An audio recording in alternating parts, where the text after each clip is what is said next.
Saudara pendengar, bersama saya Oti Priambodo dalam program Jalan 66. Sebuah program di mana kita mempelajari Alkitab pasal demi pasal dan memahami isinya. Bersama Pak Yohanes narasumber kita, hari ini kita akan mempelajari kitab Ayub pasal yang ke-15 sampai dengan yang ke-21 dengan tema 3 lawan 1. Mari kita mendengarkan bersama dan belajar dari kisah dalam Alkitab. Sungguh senang ya karena masih diberi kesempatan oleh Tuhan untuk kita belajar kebenaran firman Tuhan, dan saat ini masih bersama saya Pendeta Yohanes di program Jalan 66 dan kita sedang belajar dari kitab Ayub. Nah, sekarang kita sampai di Ayub pasal 15 sampai dengan yang ke-21. Tentunya ini menarik ya, karena kita akan belajar ketika orang bicara mengenai penderitaan, kadang-kadang orang akan melihat, yuk coba kita perhatikan kitab Ayub, begitu kira-kira ya. Kira-kira ada apa di kitab Ayub ya? Ini kan sesuatu yang sebenarnya menarik bagi kita. Mengapa? Karena kita akan tahu bagaimana kitab suci mengungkapkan sesuatu yang kadang-kadang membongkar pola pikir kita selama ini. Saudara, kita tahu bahwa Ayub mengalami begitu banyak penderitaan, dia dalam kesedihan dan dalam keadaan yang demikian, ada teman-temannya yang datang seakan-akan menasihati, bahkan memunculkan yang namanya teologi, memunculkan yang namanya doktrin, memunculkan yang namanya paham-paham tradisional. Ya, kalau orang menabur dia akan menuai. Seakan-akan Ayub sakit itu karena dosanya, karena kejahatannya. Dan ini sesuatu yang seakan-akan mereka mendukung Tuhan. Tuhan itu kan maha adil. Karena dia maha adil, kamu salah, dipukulnya. Nah, kira-kira seperti itu. Nah, ketika teman Ayub ini ya, lagi sekali yang namanya Elifas, ada namanya Bildad, ada namanya Sofar. Ini kan seakan-akan dia ini hebat ya. Tetapi Ayub bilang, ya kamu ngomongnya enak. Kamu kan tidak menderita. Lah ya, saya sekarang menderita, kehilangan hampir semuanya. Istri saya juga sudah tidak mensupport saya. Nah, sekarang Anda datang dengan teologi, dengan doktrin, seakan-akan Anda benar. Bahkan seakan-akan Anda sedang membela Tuhan. Saudara yang dikasihi oleh Tuhan, mari kita akan melihat sekarang dari pasal 15 dituliskan seperti ini. Apakah orang yang mempunyai hikmat menjawab dengan pengetahuan kosong dan mengisi pikirannya dengan angin? Apakah ia menegur dengan percakapan yang tidak berguna dan dengan perkataan yang tidak berfaedah? Lagi pula engkau melenyapkan rasa takut dan mengurangi rasa hormat kepada Allah. Kesalahanmu lah yang mengajar mulutmu, dan bahasa orang licik yang kau pilih. Mulutmu sendirilah yang mempersalahkan engkau, bukan aku. Bibirmu sendiri menjadi saksi menentang engkau. Apakah engkau dilahirkan sebagai manusia yang pertama, atau dijadikan lebih dahulu daripada bukit-bukit? Apakah engkau turut mendengarkan di dalam musyawarah Allah dan meraih hikmat bagi dirimu? Apakah yang kau ketahui yang tidak kami ketahui? Apakah yang kau mengerti yang tidak terang bagi kami? Di antara kami ada juga orang yang beruban dan yang lanjut umurnya, yang lebih tua umurnya daripada ayahmu. Saudara, seperti yang kita amati di sini, sekarang Elifas menuduh Ayub sebagai orang yang sombong dan angkuh. Dan pernyataan yang disampaikan Ayub di sini, menurut Elifas, adalah sikap tidak tahu berterima kasih dan arogan. Dan sekali lagi, Elifas akan membela gagasan yang disebut dengan keadilan retributif. Bahwa orang baik menerima hal-hal baik dan orang jahat menerima hal-hal buruk. Dan oleh sebab itu saudara, pasti ada sesuatu yang salah dengan perilaku Ayub. Kira-kira seperti itu. Coba perhatikan lagi sekarang. Di ayat 14. Masakan manusia bersih, masakan benar yang lahir dari perempuan. Sesungguhnya para sucinya tidak dipercayainya. Seluruh langit pun tidak bersih pada pandangannya. Lebih-lebih lagi orang keji dan bejat yang menghirup kecurangan seperti air. Saudara, ini semacam narasi yang begitu pesimis. Tidak diragukan lagi, Ayub sekarang menghadapi lebih banyak masalah dari sebelumnya. Kalau kita perhatikan di ayat selanjutnya, khususnya kita membaca di pasal 16 dan 17, Ini semacam Ayub akan membuka hatinya dan mengungkapkan keputusasaannya. Mengungkapkan bahwa dia kecewa ya setelah mendengar nasihat dari teman-temannya yang sebenarnya nggak masuk akal. Jadi ibaratnya itu 3 lawan 1 gitu ya. Nah, coba kita perhatikan sekarang di pasal 16. Hal seperti itu telah acap kali kudengar. Penghibur, sialan kamu semua.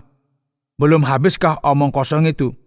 Apa yang merangsang engkau untuk menyanggah? Maka Ayub sekali lagi menunjukkan penderitaannya dan semua rasa sakitnya. Dia mengungkapkan, tetapi bila aku berbicara, penderitaanku tidak menjadi ringan. Dan bila aku berdiam diri, apakah yang hilang daripadaku? Tetapi sekarang ia telah membuat aku lelah dan mencerai-beraikan segenap rumah tanggaku.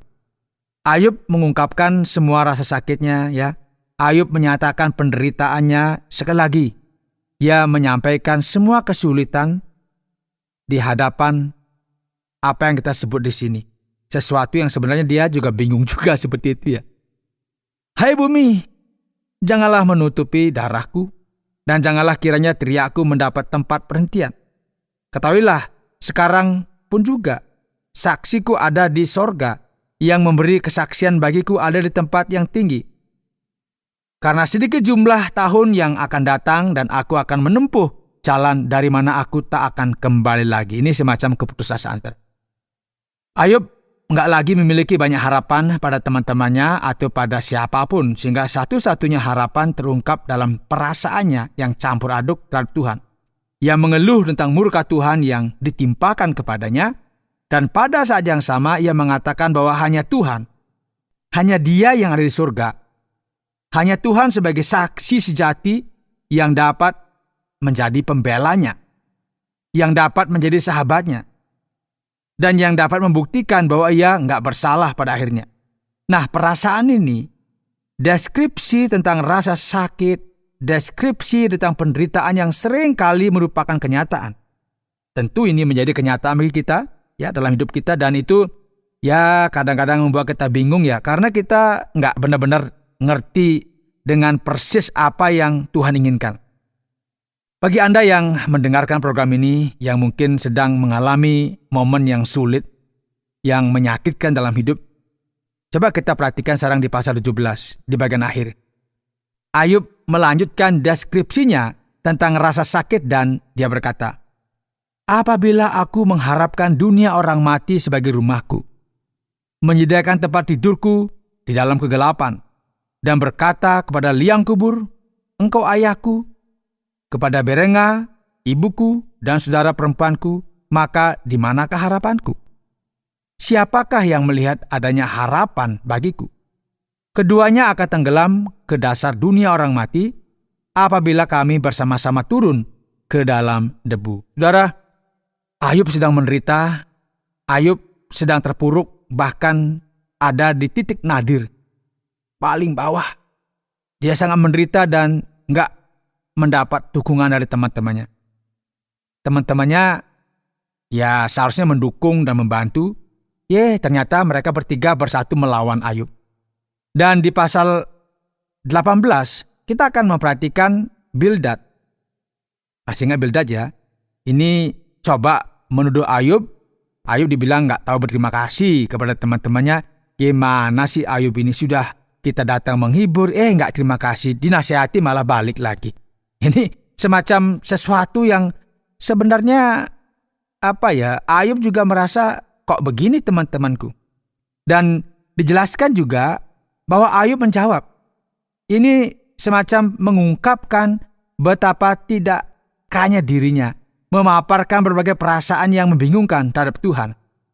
Coba perhatikan di pasal 18. Ini Bildad ya, ngomong ke Ayub, bilakah engkau habis bicara? Sadarilah, baru kami akan bicara. Mengapa kami dianggap binatang? Mengapa kami bodoh dalam pandanganmu? Engkau yang menerkam dirimu sendiri dalam kemarahan, demi kepentingan muka bumi harus menjadi sunyi, dan gunung batu bergeser dari tempatnya. Bagaimanapun juga terang orang fasik tentu padam, dan nyala apinya tidak tetap bersinar. Terang di dalam kemahnya menjadi gelap, dan pelita di atasnya padam. Langkahnya yang kuat terhambat, dan pertimbangannya sendiri menjatuhkan dia. Karena kakinya sendiri menyangkutkan dia dalam jaring, dan di atas tutup pelubang ia berjalan. Maka ia akan mengakhiri uraiannya dengan mengatakan, sungguh, demikianlah tempat kediaman orang yang curang. Begitulah tempat tinggal orang yang tidak mengenal Allah. Saudara, ini di bagian ini kita melihat bahwa Ayub disamakan dengan orang yang jahat dan bejat, dengan seseorang yang menghancurkan dirinya sendiri menurut pendapat Bildad. Awalnya hanya satu teman, ya sekarang dua, sebentar lagi akan menjadi 3 lawan 1. Coba perhatikan pasal 19. Ayub berkata, berapa lama lagi kamu menyakitkan hatiku dan meremukkan aku dengan perkataan? Sekarang telah 10 kali kamu menghina aku. Kamu tidak malu ya menyiksa aku? Ya, Ayub ingin tahu dan dia berkata, jika aku sungguh tersesat, maka aku sendiri yang menanggung kesesatanku itu. Jika kamu sungguh hendak membesarkan diri terhadap aku dan membuat celaku sebagai bukti terhadap diriku, insafilah bahwa Allah telah berlaku tidak adil terhadap aku dan menebarkan jalannya atasku. Saudara, ini semacam Ayub ya minta belas kasihan lah dan berkata, lihat kumohon, aku sudah cukup menderita. Sudahlah, kamu tinggalkan aku sendiri. Jika ada masalah di sini, yaitu masalah saya dengan Tuhan saya. Aku nggak ingin membicarakan ini lagi dengan kalian. Dan dalam penderitaan, saudara, dalam kesakitannya, Ayub berkata, kasihanilah aku, hai sahabat-sahabatku, karena tangan Allah telah menimpa aku. Mengapa kamu mengejar aku seakan-akan Allah dan tidak menjadi kenyang makan dagingku? Kiranya perkataanku ditulis, dicatat dalam kitab, terpahat dengan besi pengukir dan timah pada gunung batu untuk selama-lamanya. Tetapi aku tahu penebusku hidup, dan akhirnya ia akan bangkit di atas debu. Juga sesudah kulit tubuhku sangat rusak, tanpa dagingku pun aku akan melihat Allah, yang aku sendiri akan melihat memihak kepadaku.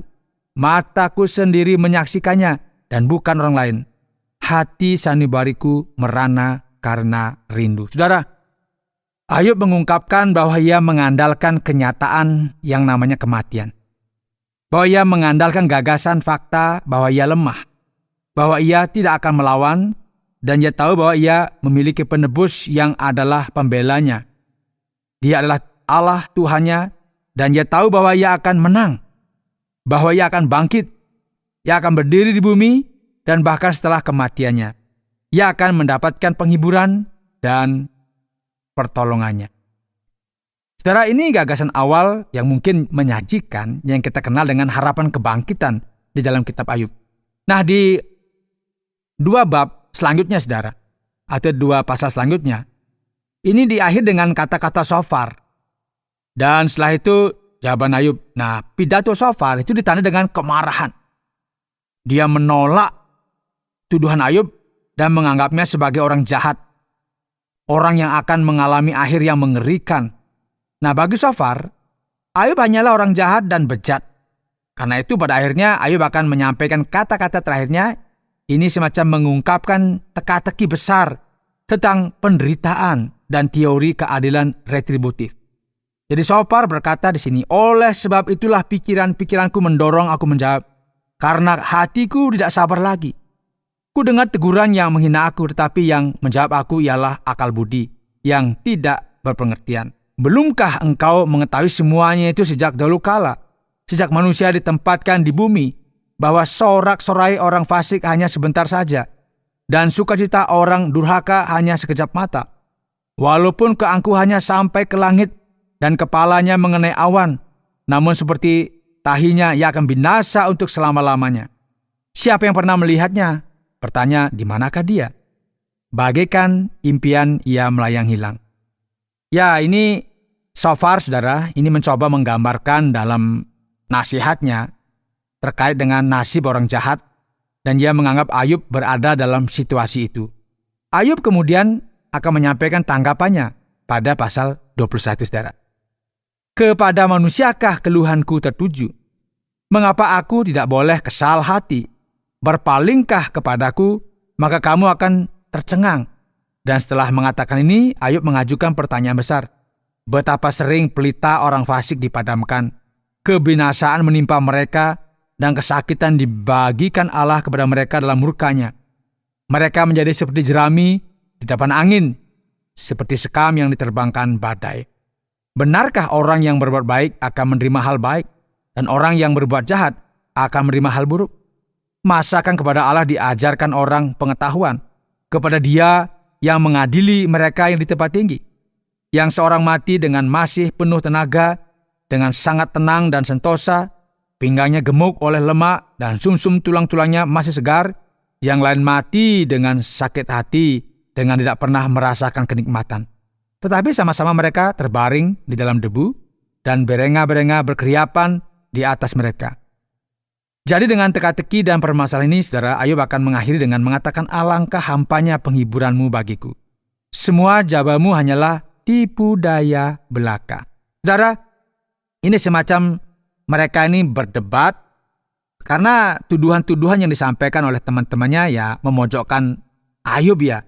Dan akhirnya dia memberikan semacam teka-teki dan sebagainya untuk melihat bagaimana sih jalan-jalannya Tuhan untuk alam semesta, untuk manusia yang sebenarnya juga tidak bisa dipahami. Karena kita tidak bisa memahami semuanya dengan baik dan kita nggak bisa merasa diri kita lebih baik dari orang lain. Apalagi kalau lihat orang menderita, kita mau bilang, pasti dia banyak dosanya. Tidak seperti itu, karena hidup ini penuh dengan misteri dan kita tahu bahwa pengetahuan kita terbatas dan kita juga tidak sempurna. Sungguh sebuah dilema kalau kita perhatikan 3 lawan 1. Nah, Pak Yones, berikut pertanyaan sekitar pelajaran kita kali ini. Kitab Ayub ini sulit dibaca, sulit juga untuk dipahami. Pada ayat yang ke-27 bab yang ke-15, saya menghadapi kondisi yang mentok di sini. Apa itu gumpalan lemak dan apa artinya? Apakah Ayub menderita penyakit atau semacamnya begitu? Ini pertanyaan yang sangat penting. Ini berkaitan dengan terjemahan Alkitab, dan beberapa ayat Alkitab tidak diterjemahkan dengan baik dalam terjemahan lama, dan ini contohnya. Nah, ketika kita membacanya, kita nggak benar-benar mengerti artinya. Ungkapan ini berarti ada penumpukan lemak di sekitar area pinggang. Hal ini merupakan akibat dari banyaknya makan yang enak-enak, banyak karbohidrat dan sebagainya. Dan ini sebenarnya diterjemahkan mukanya telah ditutupi dengan lemak dan lapisan lemak dikenakannya pada pinggangnya. Jadi inilah alasan mengapa ada versi Alkitab yang lebih lama itu memiliki ayat-ayat yang tidak menyampaikan makna yang sebenarnya. Ini lagi sekali ini masalah menerjemahkan saja. Ya, beberapa orang membaca ini dan tidak memahaminya. Nah, kita melihat hal lain. Teman-teman Ayub, mereka bahkan menerapkan beberapa konsep teologis dengan cara yang menarik, dengan cara yang lebih negatif.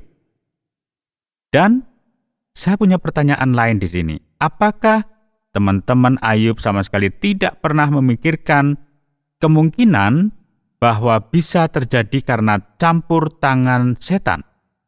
Mengapa? Masalah besarnya di sini adalah teman-teman Ayub itu mereka memiliki cara pikir tentang Tuhan yang sangat sempit ya. Mereka selalu mampu menjelaskan sebagian besar pengalaman hidup berdasarkan pola tertentu. Tentunya ini sangat terbatas dan sekarang ya kita tahu tiba-tiba seorang teman dekat mereka muncul dalam situasi yang sangat berbeda dan mereka mulai putus asa. Mereka nggak tahu bagaimana menghadapi dan mencoba menyalahkan Ayub dengan segala cara yang mungkin. Nah, mengapa mereka tidak melakukan apa yang banyak orang lakukan saat ini ya? Misalnya terjadi masalah di rumah, listrik padam, ban mobil kempes, ya segala sesuatunya nggak berjalan dengan lancar ya, sekolah dan sebagainya. Langsung orang mulai bilang, wah ini gara-gara iblis ini, gara-gara setan.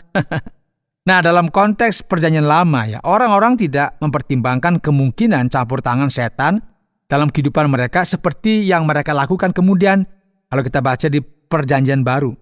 Inilah mengapa kita akan melihat di dalam kitab Ayub pengenalan tertentu tentang setan sebagai pengganggu besar tatanan manusia.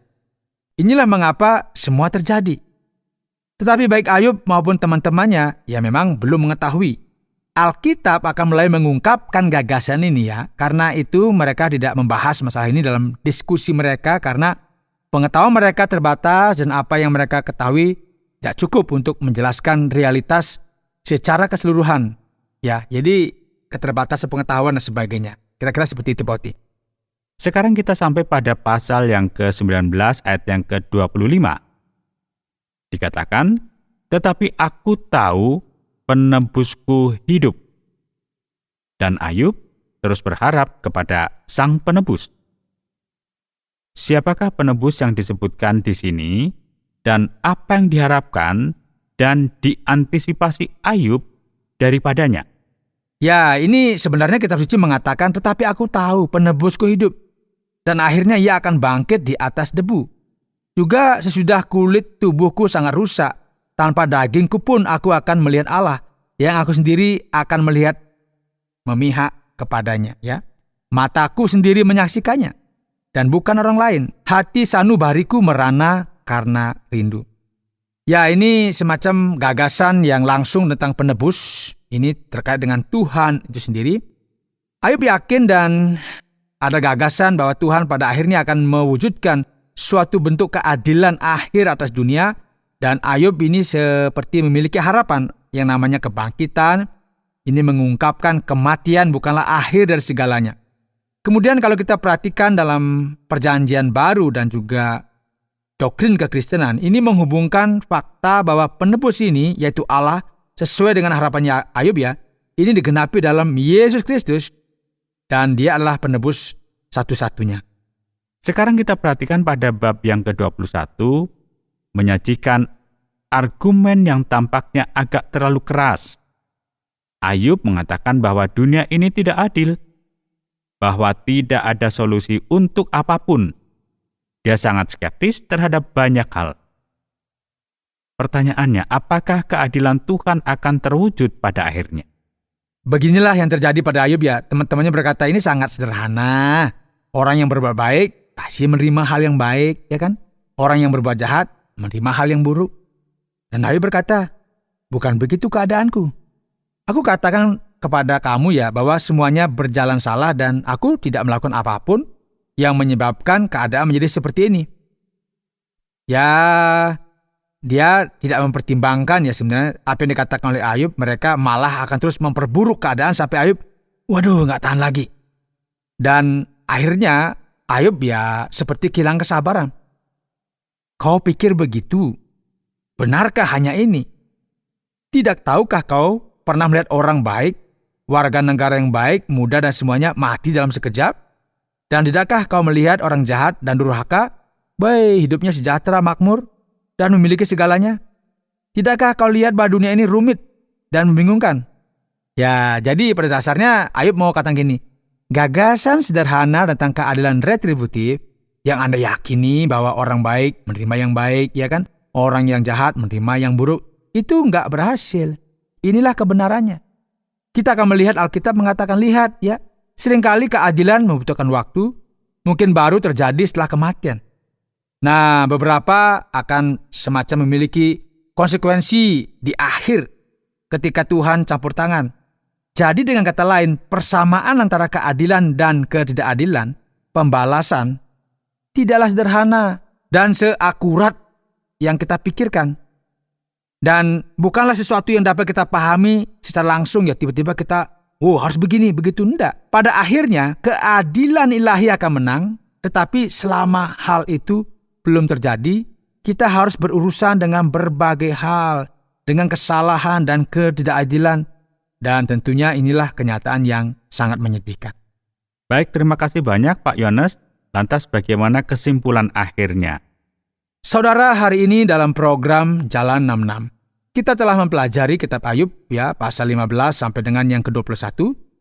Dan tema kita hari ini adalah 3 lawan 1. Kita tahu teman-teman Ayub berbalik melawannya dan mencoba membuktikan bahwa Ayub bersalah dan Ayub bertanggung jawab atas semua masalah dan penderitaannya. Dan mengapa ini terjadi, saudara?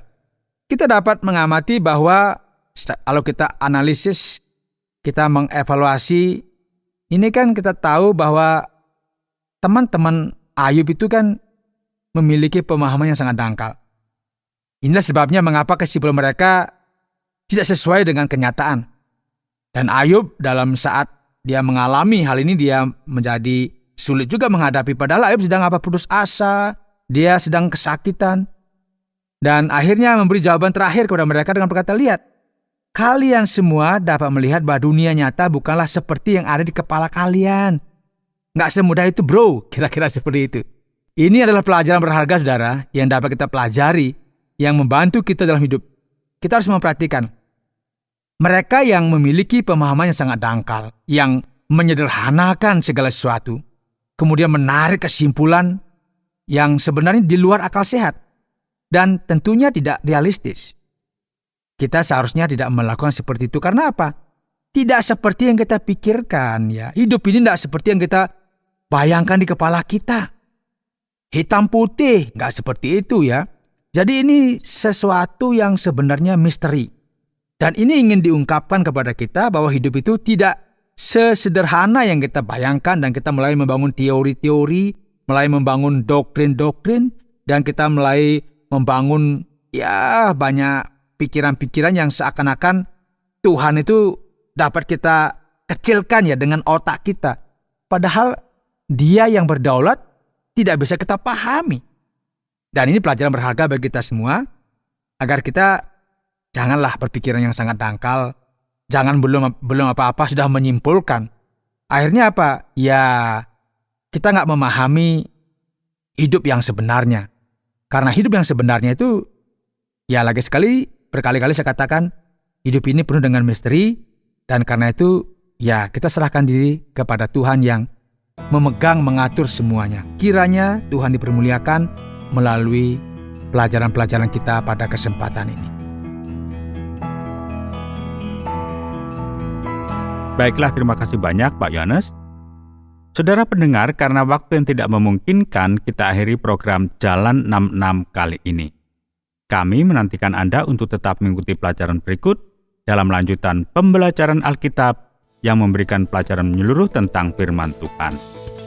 Jika Anda memiliki pertanyaan atau berespon terhadap topik berhubungan dengan program ini, silakan menyampaikan melalui WhatsApp ke nomor 081 333 777 386 081 333 777 386. Terima kasih atas perhatian Anda.